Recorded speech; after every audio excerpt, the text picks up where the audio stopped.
This was the perfect moment. You are fired because you are incompetent. At first, I didn't understand what was said. One day, I stood up for a cleaning girl who was being treated like a thief by my supervisor, who always accuses me of being incompetent. That is not what she would do. Have you got any evidence? What, you trust a shady janitor more than the employees of your own business? My response was, no, that's not what I mean. My supervisor then leaned forward and whispered something unbelievable while grinning. To support this thief is to be complicit. I didn't know you were this dumb, but I always felt you were useless. You can't be helped. This is an excellent chance. I'll inform the H executives about this. You've been let go. Avoid going to the office starting tomorrow. Fired for this? That is absurd. I gave my employer a fierce look, but he simply strode off. Fine, I'll quit this place just like you want. A huge catastrophe occurred the day I departed the organization. I'm Kevin Smith, a 33-year-old office worker who is perfectly normal. As an engineer, I work for a firm that creates computer and smartphone systems. Being the focus of attention has always bothered me because I'm a shy person. I feel so anxious that I can't even talk when I realize that people are observing me. But I'm proficient at using the computer in silence. I even made small apps as a pastime when I was in school. An executive from our parent business helped hire me for my current position. I'd appreciate your skills, he replied kindly. If you don't feel at ease in the spotlight, that's acceptable. Simply put all of your enthusiasm into development. However, I quickly discovered that not every subsidiary employee shared the parent company's mentality. My supervisor, Johnson, gave me a loud order. Kevin, gather the information from the email we received this morning and return it to them by noon.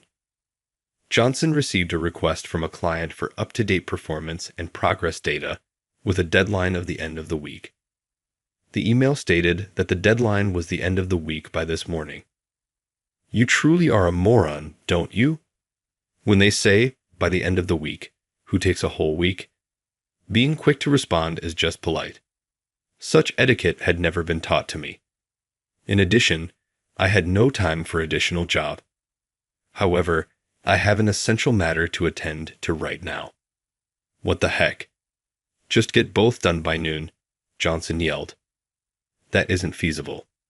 Would you at least extend the deadline till the afternoon?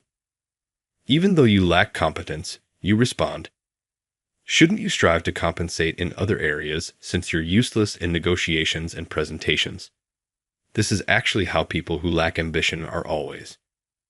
If he mentioned that, I believe he should take care of it himself. However, he sends me an email while I'm contemplating, stating, Kevin will respond by this morning without my permission. He ought to do it himself if he has the time. I quickly stopped what I was working on and began working on what Johnson was supposed to accomplish, despite my thoughts. I emailed it after finishing by noon, but Johnson shouted, It's too late. Why would you submit it at the last minute? I can only respond half-heartedly since I always end up getting reprimanded for what I say. During my lunch break, I had to finish my afternoon responsibilities, which kept me glued to my computer as everyone else got up from their workstations. The client sent me an email in the afternoon. They commended how the collected data was much clearer and usable as is, and they complimented me for my prompt answer. I was going to respond, feeling like I had been rewarded for my efforts, but Johnson took credit before me, acting as though it was merely a layout alteration of the information I had gathered. No need for thanks, he said. I'm too exhausted to protest, so I let out a quiet sigh and got back to work. Kevin, about tomorrow's meeting materials. In the evening, I tensed up as my colleague Mike approached me. Was there something wrong? I asked, but his demeanor wasn't troubled or angry. They're really easy to read. Usually, making the data too rigid makes the document hard to follow. But when you compile it, Kevin, it's so concise. How do you do it? It took me a moment to realize I was being complimented. That well. It's nothing big, I replied. I recalled how I created the document and shared some tips. Mike seemed satisfied and thanked me, then whispered something. Earlier, Johnson emailed your data as if it was his own. Yeah, I know. Actually, I was on the phone with a client about something else, so I told them you made it from scratch. What did they say? Thank you for the great help. Thank you so much. No problem. I just told the truth. My efforts being recognized made me feel a bit lighter, but of course, some people's attitudes towards me didn't change. Kevin, you never contribute in meetings anyway. It's a waste of time, so go to the archive and find this. Johnson handed me a list of past products he wanted files detailing their development history. Sure, I said. I'm not great at speaking in meetings, but listening and understanding the direction is important. Also, I doubt Johnson would listen to my opinion. I obediently headed to the archive. I found the file and loaded it onto a cart. I was about to return to my seat, but the disorganized and upside-down files caught my attention. Since the meeting would take a while, I started organizing them. Then someone came in. Oh, hello. Hello, she's been the dedicated janitor of our company since last month. She seems to be around my age, but it's hard to tell. Her long hair is carelessly tied at the back of her head, and she wears thick glasses that suggest she's severely nearsighted. Additionally, her long pants and apron, part of her work attire, are noticeably stained. I was surprised by her sudden appearance since she seems underconfident. IAL agreements. She probably has access to the archive. Oh, are you working? I'm sorry. I'll get out of your way. No worries. Oh, were these files always this neat? I had just finished organizing them. Sorry, I just tiddied up on my own. Perhaps it was her job if she had her own plan for it. I thought so, and I felt bad, but her eyes sparkled behind her glasses. Incredible. It was a mess when I checked earlier, but now it's still clean. Kevin, you're not just good at your job, but also meticulous at cleaning. You know my name. Of course, I've heard about your detailed work. It's not that great. Everyone just flatters me. After all, I'm called incompetent. Who says such a thing? I opened up about Johnson's behavior and my own character traits that led to it. I don't know why I get so nervous, but when I'm in front of a crowd, I just freeze. Despite being here for so long, I still don't feel like I fit in. It's embarrassing to have such worries. That's not true. I feel the same way. Really? Yes, but right now, it's about you. Sorry, but based on this morning's conversation, there are people who appreciate you. I hope so, but I sometimes think it's just a polite remark. It doesn't lead people to seek advice or bring you up in conversations with clients. At least I wouldn't. Really? Yes, the fact that your reputation reached me is proof enough. Hearing that made me think it might be true. Getting carried away isn't good, but maybe it's okay to have a little confidence. From that day on, I started talking to Harper more often. Whenever our break times coincided, or at the end of overtime, she was always there to lift my spirits, especially when I was feeling down. One day, I became curious about her thick glasses. Having good eyesight myself, I've never worn glasses. I remember hearing that for nearsighted people, the worse the vision, the thicker the lenses. Harper, do you have really bad eyesight? What? Oh, these glasses. She removed her glasses, revealing a face partially hidden by her bangs. Yes, it's pretty bad. Do you want to try them on? Yes, I replied, holding the glasses in front of me. Whoa. Suddenly, my vision blurred, and I felt dizzy, like the world was spinning. Sorry, that was too strong for you, wasn't it? Yes, I couldn't see anything at all. Couldn't see anything. Harper repeated my words, then, as if struck by an idea, suggested something. Good. If you wear glasses, you won't be bothered by people's stares, right? Because you can't see them. Indeed, that's true. These glasses are too strong and might strain your eyes, but I have an older pair that might work for you." The next day, she handed me glasses she used during her student days. They had brown frames with thinner lenses. When I put them on, my vision was a bit blurry, but not enough to make me dizzy. Don't wear them all the time, or you might harm your eyes. Use them as an amulet for when you really need them. I never thought blocking my view would work, but Harper was seriously thinking about helping me. It was worth a try. At the next meeting, I had to explain the system I was responsible for. I usually get so nervous, stuttering and losing words, feeling the painful stares of others. It always ends with me saying, "I'll email the details and documentation later," followed by Johnson mocking me for increasing my own workload. "You're so incompetent." I felt that today's presentation would probably unfold like always. Sensing the atmosphere of everyone around, I put on Harper's glasses. When I looked up, I couldn't see anything. I could sense people around, but not clearly enough to tell who was where. If I couldn't see them, it was as if they weren't there. It was just like practicing a presentation alone. The prototype we developed according to the requested concept is, I could speak. My words didn't get stuck. I was as relaxed as if I were alone, not tense at all. The only downside was not being able to see my own documents. However, I knew my materials and system well enough to explain without needing to look at notes. Plus, I couldn't see people's reactions, but right now, I was so moved by being able to explain without hesitation. I honestly didn't care about the reactions. All I wanted was to convey my work. And far, I spoke earnestly, delivering my words to someone invisible. When I finished explaining, I didn't expect to be met with applause. "Kevin, what happened, man? You nailed that presentation. You didn't stutter, and more importantly, it was so clear." Of course, it's Kevin's work. His documentation is always precise. It's unbeatable when he explains it himself. My colleagues were full of praise. I felt the effect of the glasses. Just not being able to see changed my perspective so much. I was surprised, yet filled with a sense of accomplishment. I thought about thanking Harper later. I eagerly looked for her and found her cleaning the floor by the supply shelves. "Harper. Kevin, what's the matter? Why are you in such a hurry? You were right. Just not knowing I'm being watched made it go so well. Thank you so much. I just gave advice. The real credit goes to your own abilities. Kevin, if you hadn't noticed, I wouldn't have changed.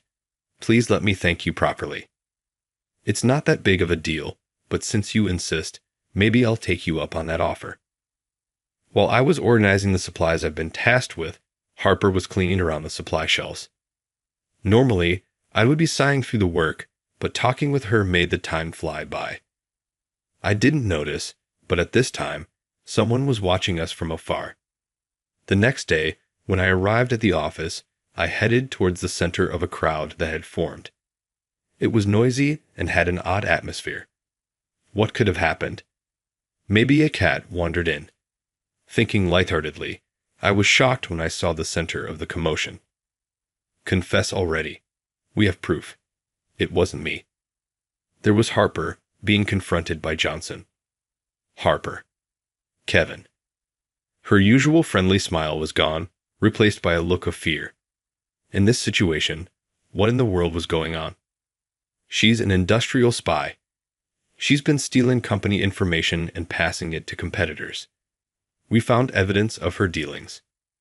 Interlocker Johnson showed me documents with confidential data. These were in Harper's locker. It must be a mistake or a setup. She's not that kind of person, I exclaimed. If Harper was a spy, she wouldn't have had time to be concerned with me. Besides, I couldn't believe someone who had been so supportive could do such a thing. So the incompetent defends the janitor. A beautiful display of the weak helping each other. Johnson looked at me with narrow eyes. Come to think of it, you two have been quite close lately, haven't you? That's because she was helping me with something. Helping with illegal dealings? What are you talking about? I see. You're an industrial spy too, directing her to leak information. His absurd accusation left me speechless. The fact is, this janitor had our internal documents hidden. If you defend her, you're complicit. That's ridiculous. Please investigate properly. What investigation? The evidence is right here. Evidence? Isn't that too presumptuous? What? Are you doubting me? You're choosing to believe some dirty janitor over your own company's people. That's strange, isn't it? You must be her ally. No matter what I said, he was intent on framing Harper. Regardless of what's said, she's innocent. I believe in her. Oh, really? If you're that adamant, you're complicit too. Even someone as incompetent as you can understand that, right? Johnson sneered as he moved closer to me. Kevin, it's okay if I quit. That would be enough. Harper looked at me with frightened eyes. Is this okay? No, this is wrong. I won't change my mind.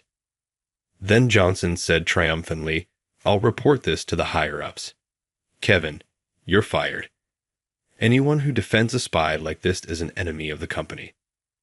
I took care of you, and this is how you repay me?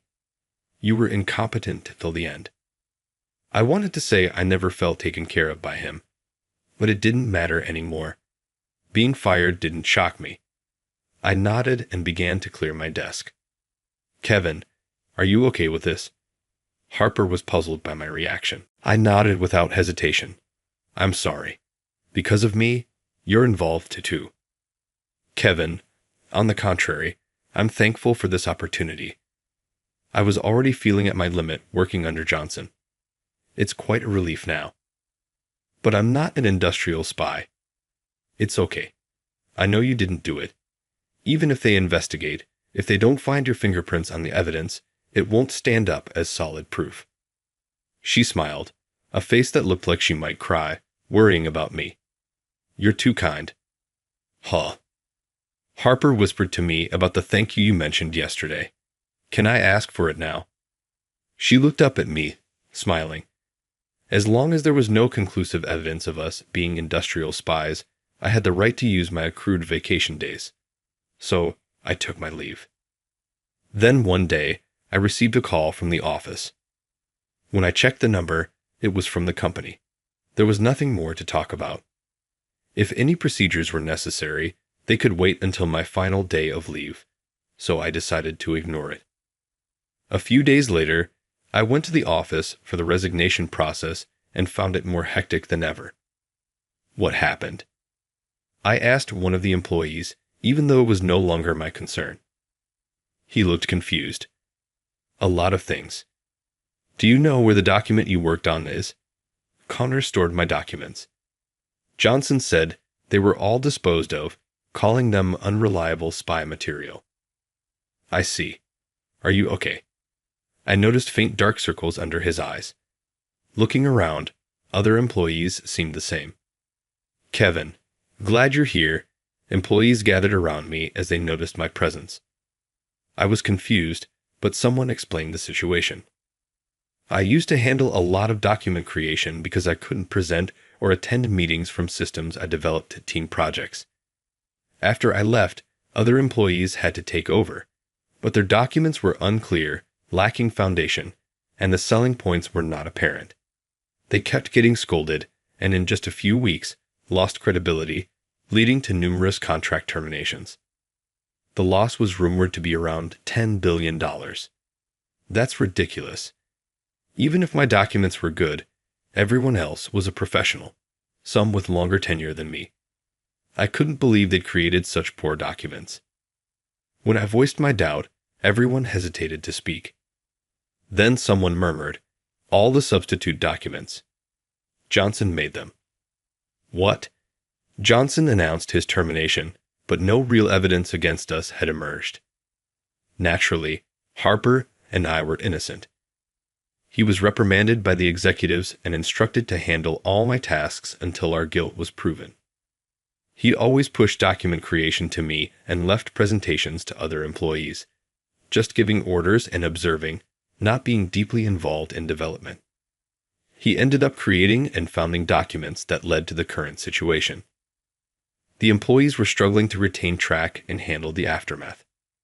Kevin Johnson's yelling voice, which I hadn't heard in days, made the employees around me step back. Johnson, with dark circles like the others, approached me aggressively. "Why didn't you answer despite the numerous calls?" he barked. "Well, I was fired, so I figured the company didn't need me anymore," I said. "Of course we need you. All the documents you worked on, remake them." What is he even talking about? I was speechless at such a selfish demand. "Didn't you dispose of them?" I asked. "Right. So what?" "Just recreate the same documents again. You think I, the incompetent, can handle this?" I emphasized the word incompetent while speaking. More and more people started gathering around. I was sweating, feeling the pressure of all the attention on me, even though it wasn't a presentation. I thought about ignoring him and just saying goodbye to HR before leaving. Just then, someone pushed Johnson's shoulder aside and stepped forward. "If it was the CEO, Kevin, I'm asking you too." The CEO. "It seems he can't work like you, and now the suspicion of your illicit dealings seems dubious. Could you please come back? I know it's presumptuous to ask, but our company needs you." This company said something similar at my initial interview, but it was all lies, I replied. "Unfortunately, I've already decided on another job. I'm just here to complete my resignation process.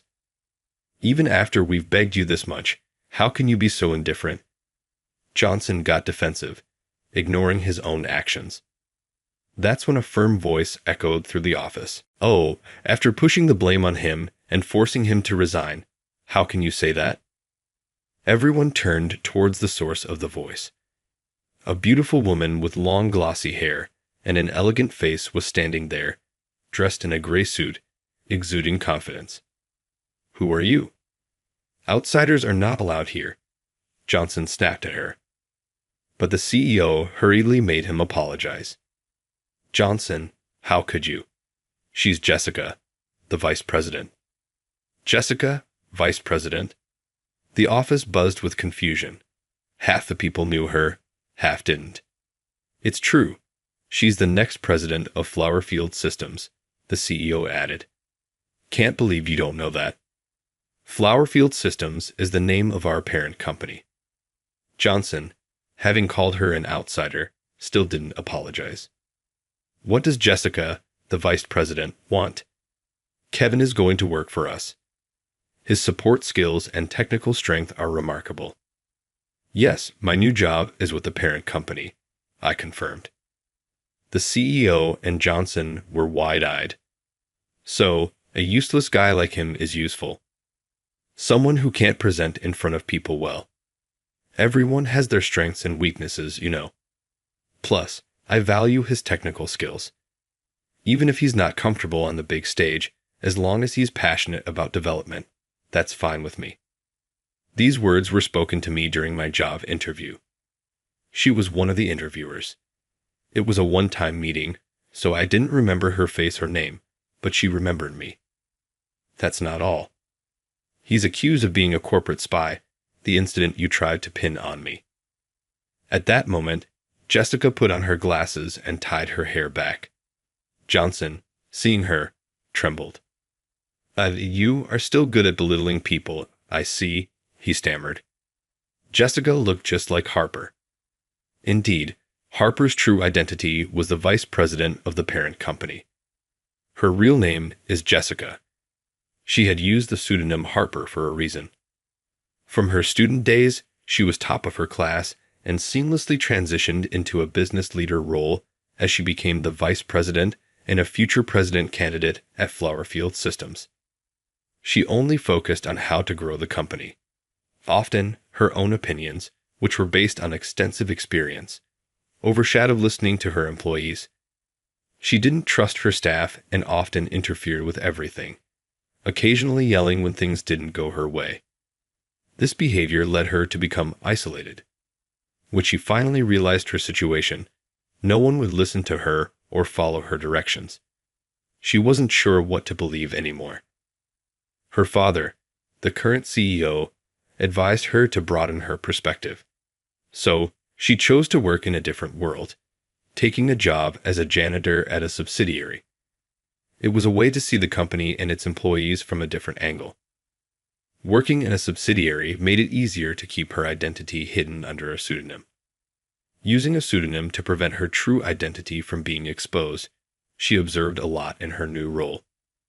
She saw people who were arrogant, like she used to be, those who couldn't voice their opinions, those who strived in the circumstances given to them, those who tried to pull others down, and those who were trying to change themselves. Through observing various people and environments, she gradually understood how arrogant she was. Like Kevin, she thought. Someone who works hard to change the status quo without arrogance is exactly what I lack now. He's capable too. I need him. How can we let go of such a person? Kevin, you belong here. What will you become at the parent company? Just a disposable rag? Johnson said that to me. A disposable rag. Hot. Weren't you the one exploiting me then? Jessica said with a laugh. Letting go.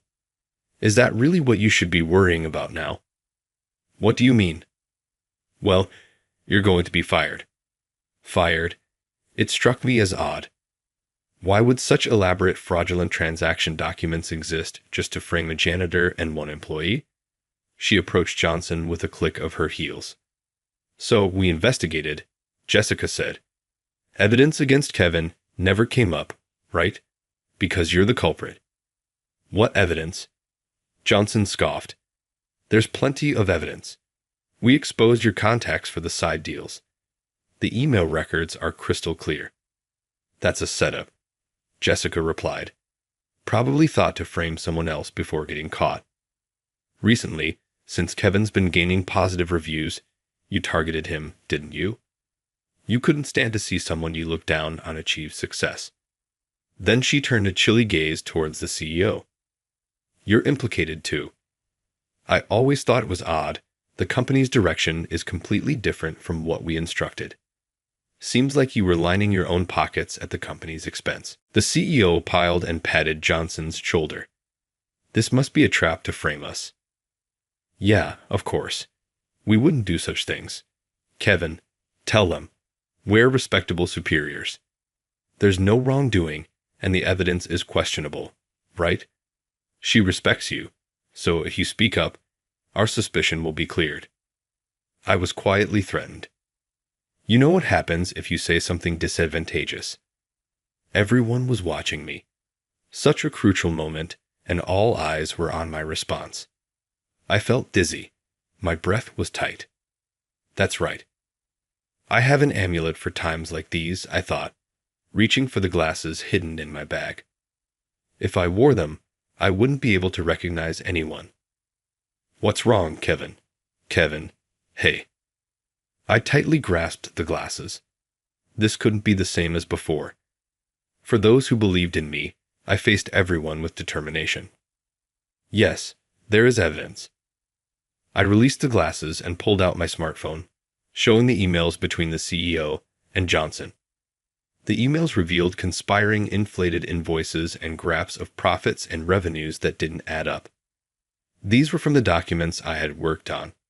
I suspected something was off, but never imagined actual fraudulent transactions. I recalled these past data and handed them to Jessica on the day I was notified of my termination. The report from July, 2 years ago, and last year's financial statement. This data suggests there was wrongdoing, and we have testimony from the counterparties. They were furious, not knowing the transactions were fraudulent. I did it, I said, facing them without wearing glasses.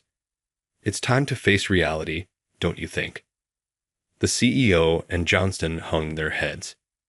Their misdeeds were now known to all employees, and the news later reported their misconduct. They were not just fired, it became a matter for the police. A new representative was appointed for the company, and a complete shift in mindset began. Jessica became the leader, strong in her sense of duty, and she would oversee the subsidiary until it could operate independently again. As her secretary, I started a new life. Sometimes, I mistakenly called her Harper and hurriedly corrected myself. If it's hard to say, you can call me by my first name. What? Really? It's like we're a couple, I thought. She winked playfully. Of course, only outside the company. She truly was that kind of person. Without her glasses and with contacts, her beauty was striking. When hiding her identity, she had kept her face hidden and wore glasses. But to me, both sides of her were attractive. Otherwise, I wouldn't have looked forward to those moments with her. The amulet glasses still remain in my bag, but I don't need them anymore. Even if I can see clearly and feel a gaze, I'm no longer timid. I keep the amulet to remind me of overcoming that fear in life. Challenges and setbacks will always follow, but having overcome such a situation, I know there's nothing to fear. The courage I've gained is my amulet, which I hope to pass on to others someday, and for that, I strive to be someone who can face adversity head-on. She went excited and said, "It's amazing," when she noticed my large smile. She threw open her mouth, biting down as eagerly as she sucked it in from me. I felt happy too, seeing her expression of excitement. She said, "I feel so incredibly happy," with tears welling up in her eyes when I asked her what she thought. I thought that was the most beautiful smile ever. However, a lot had already transpired before she smiled at me. Scene Taylor, I'm 30 years old. At the cake shop owned by my family, I work as a pastry chef. We were short-staffed since a staff member had quit. After working overtime, I was worn out on this particular day. I chose to live alone since I work at my family's shop, which allowed me to unwind and take things slowly when I got home. The family cake bakery is roughly a 15-minute walk from my apartment. That day, while I was making my way home down the pedestrian bridge's stairs, I fell and lost a step. I think it was because I was feeling really tired and lightheaded. When I hit something, I felt agony at first, but after that, I don't recall anything. That I didn't run into anyone was lucky. My consciousness returned to find that I was being taken to the hospital. A nurse said, "Mr. Taylor, can you hear me?" A common sentence in medical dramas. Faintly aware, I looked in the direction of the voice. The nurse was ready to get her hands on my garments. The white uniform the gorgeous nurse was preparing to strip me of was so tight it was bursting at the seams. I was no different from most males in that we are especially vulnerable when it comes to well-endowed women. I thought she was quite beautiful. Yes, I was just like the nurse who was in front of me. I couldn't remember where I saw her face, but I had the feeling that I had seen it before. Anyway, I felt fortunate to have encountered a lovely nurse, even if I was unaware of the full depth of my own injuries.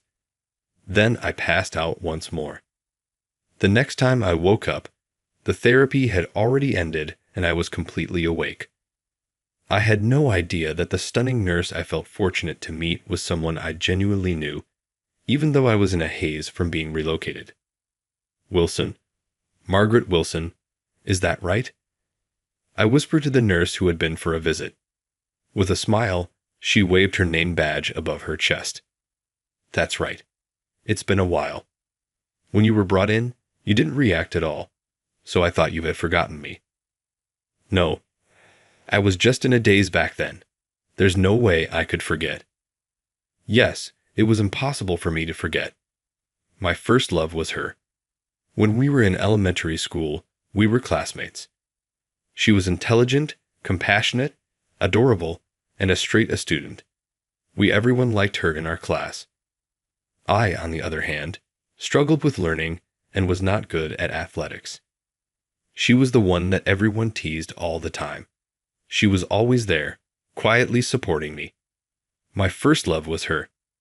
She was taller than me then, and I had this silly notion that one day I would grow up and tell her how I really felt. However, that day was never to come. When we were in 5th grade, she moved to a new school. It was really abrupt, but I believe she said it was related to her father's new work. I was unable to disclose anything, of course, and all I could say was, "I see you later." It seemed unthinkable to run into my first love again in such a circumstance. Furthermore, I was relieved that she too had recollections of me. She took time out of her hospital stay to come to my room. She even brought food while she wasn't at work. Every day I looked forward to our conversations.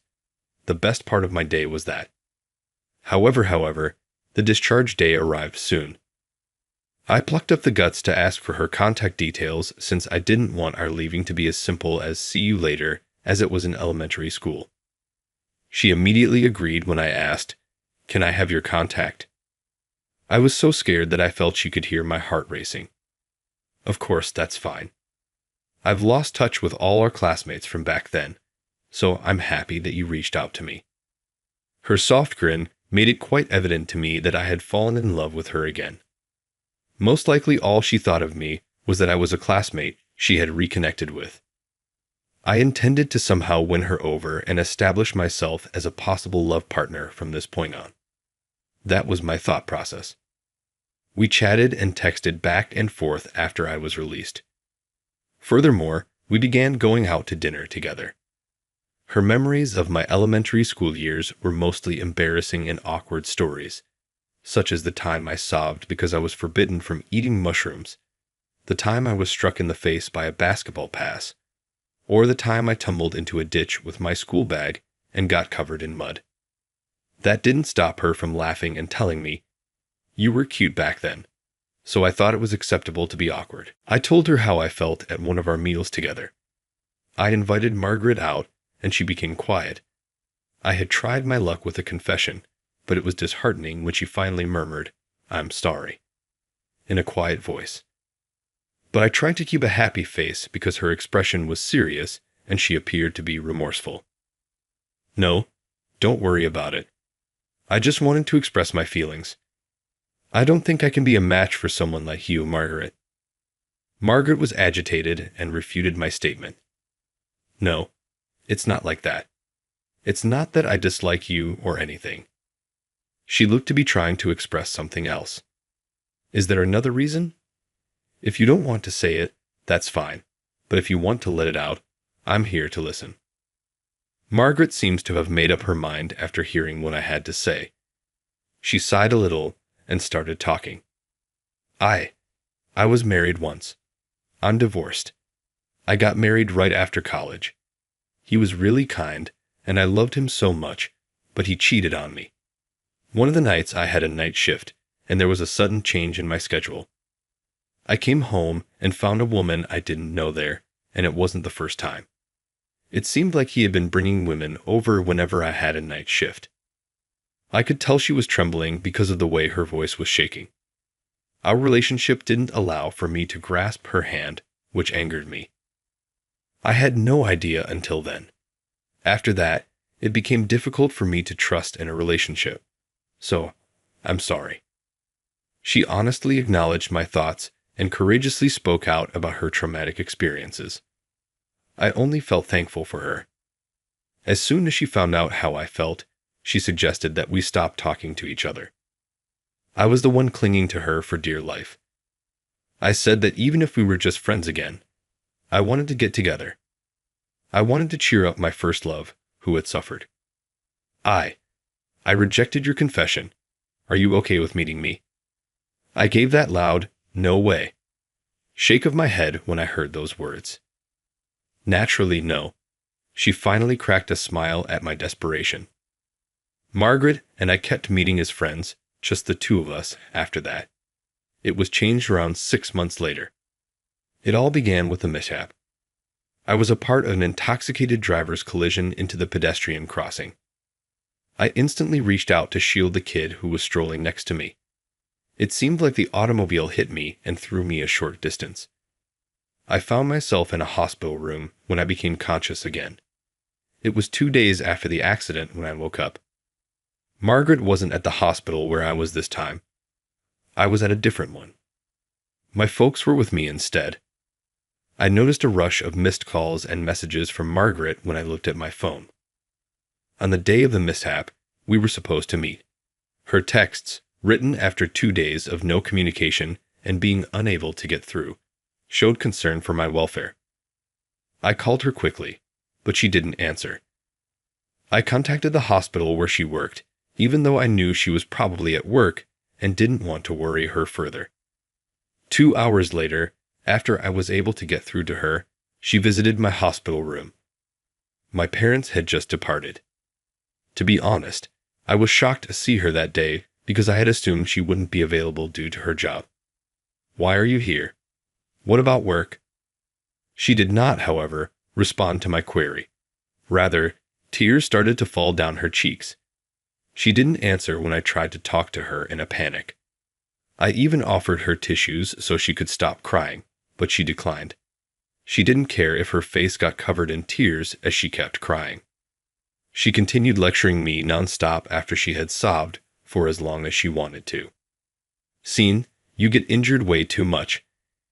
How many times do you have to be taken to the hospital to learn your lesson?" She had reprimanded me for the first time. Well, it seemed more like she was lending a hand to someone this time. "Help people without getting injured, you idiot." Even though she was frantic and passionate, occasionally her remarks made little sense. But I realized that she was actually concerned about me. She was worried at night and couldn't sleep for the 2 days she couldn't get in touch with me. She left early and hurried to my side as soon as she heard from me at her place of employment. Even though I was attempting to protect a youngster in the accident, I couldn't help but feel guilty for worrying her when I saw how puffy and bagged her eyes were. I felt dead, suddenly, appearing without a word. She emphasized her point, saying, "Let's stop this kind of thing. This will be the last time, okay? I'll be careful from now on. I won't worry you," I further pledged. When she saw me again, she said, almost silently, "This is dangerous." "Huh?" I asked, surprised and speechless. That's when her first smile of the day appeared on her face. "I can't just leave a clumsy person like you alone. I have to keep an eye on you," she stated. "So, you mean like as friends?" I questioned warily. Grinning, Margaret remarked, "As a boyfriend and a girlfriend." I froze for a full 3 seconds before yelling, "Yes," and striking a victorious pose. I had to click the nurse call button since it hurt my broken rib a little, but I was too delighted to care. Margaret and I had an easy relationship after that, and we made the decision to get married a year later. But for the first time since we became romantically involved, Margaret and I had disagreements. It was a few days before our wedding, on the day I got home from work. Margaret had been my roommate for 2 months, and she was always the first to welcome me home from work. Margaret, though, wasn't there to greet me that day. I went into the living room because I felt funny, and I was shocked by what I saw. Margaret was in tears. She was crying silently, her hands over her face. "Dua, what's wrong?" I nervously walked up to Margaret.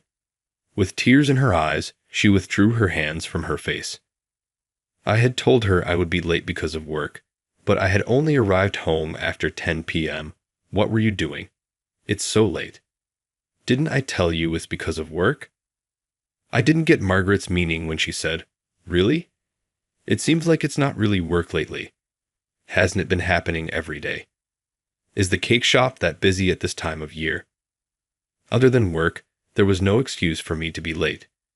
She should have realized that I didn't have any interests or go on frequent outings with friends.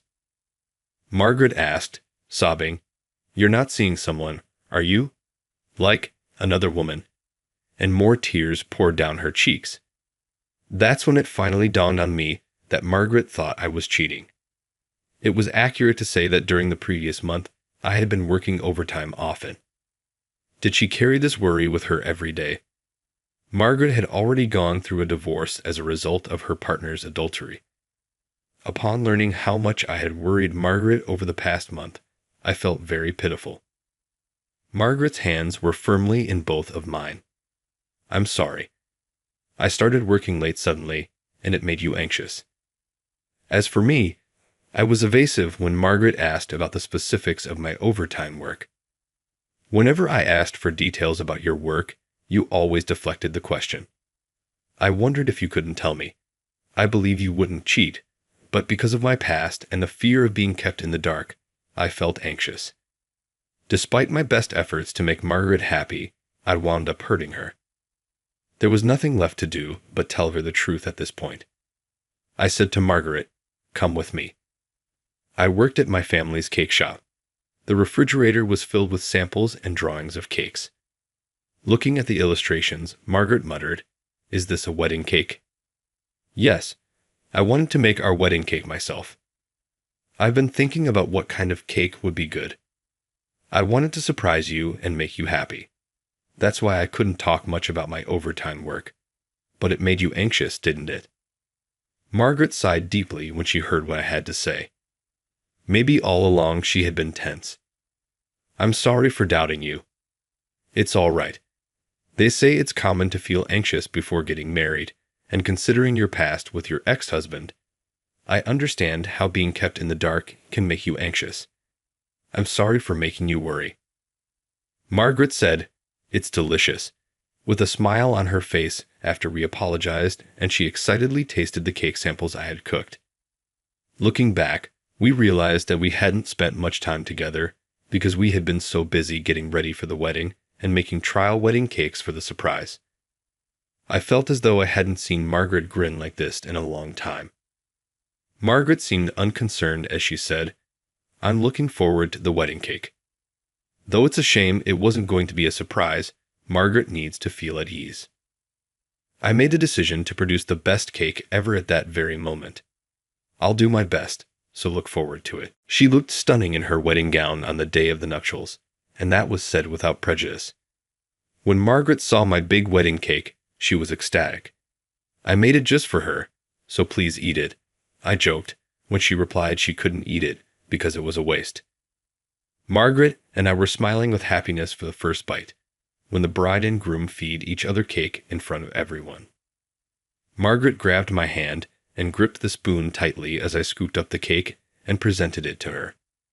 She then let her mouth drop open and nibbled into the cake. She grinned and added, "I'm so happy. It's the most delicious cake I've ever had. Thank you so much." She was the most stunning person I had ever seen, and I was even more determined to see her happy. I used to believe that I was prone to mishaps and had a bad luck streak, yet I was able to marry such a lovely lady because of my injuries. I'm beginning to believe that I may truly be fortunate. How are things going? As a subscriber, you may help us out with our production. I'll see you in the upcoming video.